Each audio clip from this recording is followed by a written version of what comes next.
जागतिक स्तरावर चिंता वाढवणारी बातमी इबोलाच्या उद्रेकामुळे जागतिक आरोग्य आणीबाणी जाहीर झाली आहे। जागतिक आरोग्य संघटनेनं घोषणा केली आहे आफ्रिकेमध्ये इबोलाचे 336 संशयित रुग्ण आहेत। 88 मृत्यूंची यामध्ये नोंद झाली आहे।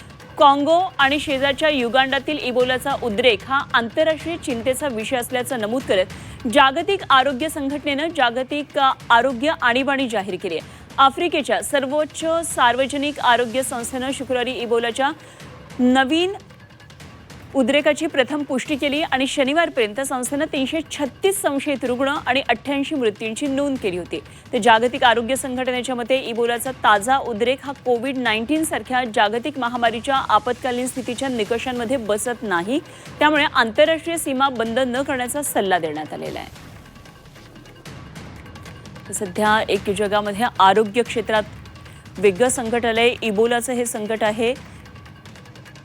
तर इबोला आंतरराष्ट्रीय चिंतेचा विषय ठरलाय। जागतिक आरोग्य आणीबाणी जाहीर करण्यात आली आहे। इबोला उद्रेकामुळे जागतिक आरोग्य आणीबाणी घोषित करण्यात आलेली आहे।